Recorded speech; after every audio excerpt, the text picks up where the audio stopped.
Hey, this is Kane and Alessia, and we are super excited to be seeing you at the upcoming Rockstar Advisory event to teach you how to be launching, growing, or even scaling your advisory business. But in this video, what we want to share with you is there's kind of this thing that we've noticed a lot of people miss, which is that kind of that dot connection between your talent, your experience, your wisdom, and how that can be very valuable for a company, a executive team, a founder, any level at a company can be looking for advisors, coaches, consultants. And we're going to delineate the difference between coaches, consultants, advisors, mentors, all that at the event, because they're actually very different.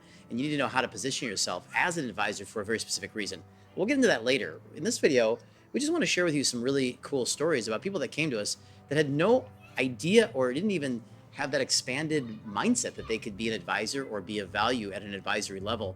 And we kind of whipped them in shape and they became super successful, are having a really exciting time doing it. So you want to share some of the stories of different people that we have advised to become advisors? Advisors need advisors. That's right. So we have actually worked with 380,000 experts and professionals that wanted to either start or optimize their advisory business over the last 10 years.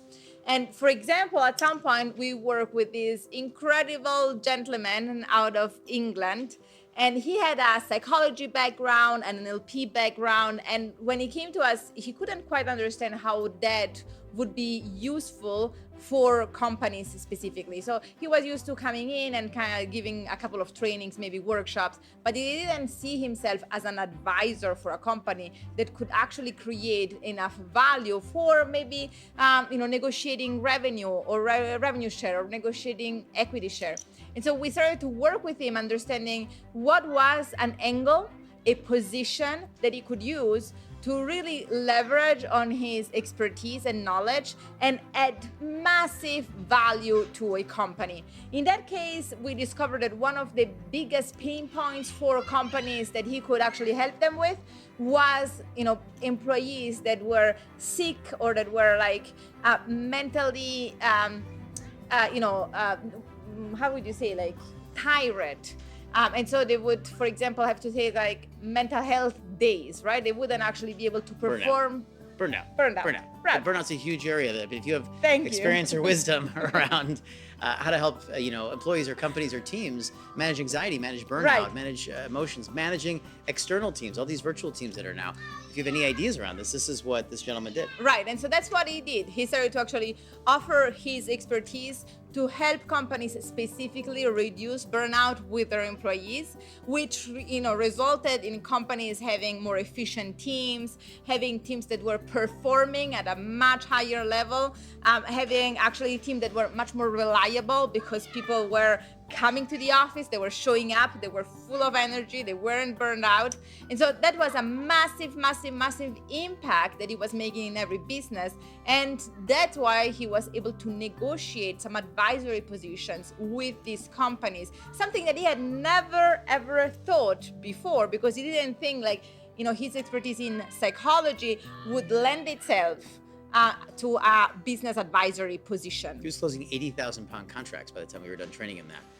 There's that, just about every single business owner that we advise, because that's, what we do when we're not advising advisors, ends up asking us to train them in how to launch a side advisory business. So right now I'm working with a gentleman who owns a window replacement company, and he's also asked me to train him on how to advise other companies. So he can go into roofing companies and, any other siding companies, fencing companies. And as he does it, he gets to advise them. He gets to have the fun of that. He gets to see visibility into more businesses in his market. And then he actually also, as he's negotiating rev shares and equity and opportunities, can start to look at ways to roll things together, maybe exit bigger companies together. And he starts creating a whole synergy in the marketplace by being an advisor. We're even working right now with a number of entertainers who, of course, due to COVID, the entertainment industry was pretty shut down. They came to us and said, what are we going to do now? And we said, well, why not become, advisors to businesses? You've got backgrounds in entertainment, you got backgrounds in performance, the ability to show people how to capture an audience, hold their attention, be great on camera. And they went, oh, wow, they just had never connected the dots that their talents could greatly impact and affect companies. In fact, right now we're working with a gentleman who was a Broadway star who actually saw higher potential in being an advisor than continuing to go on as a Broadway star. And so Says a lot. yeah, and he's now, of course, going in and out of companies and doing day trainings and advisory sessions with them and ongoing advisory with executives, and negotiates retainers and rev shares and sometimes equity in companies to train them how to be captivating when they give their speeches, their meetings, when they pitch for capital. You have so many great experiences and great wisdom that can affect a company, change its revenue situation, and therefore make a huge impact, and then they'll compensate you for that. Yes, and sometimes you just have never thought about your specific expertise or knowledge or talents being kind of good match for a business. But we have had as well some people that we have advised that were in the health and fitness industry, that were physical therapists or that were wellness experts, and they have packaged their wisdom up into tangible offers for businesses where they were able to advise business owners and companies on how to optimize the wellness of their teams.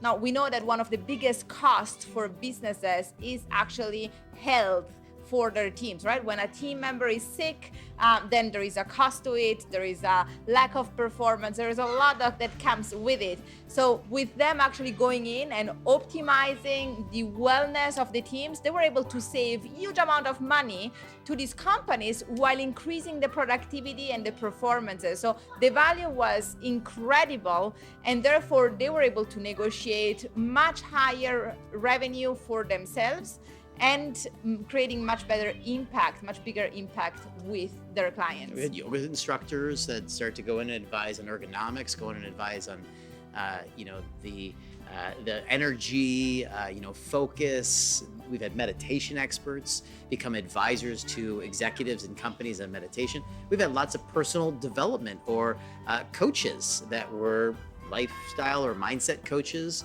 that then used our techniques to go into businesses, negotiate retainers, negotiate rev shares, negotiate opportunities, equity, anything around being an advisor to those teams and those businesses so that they could perform at the highest levels. Look, here's the bottom line. A business is made up of human beings. Anything you can affect on a human being to become a higher performer, a better strategist, or a more successful outputter of whatever they're doing will be highly valuable to the business, and they will compensate you for that impact that you have on their business.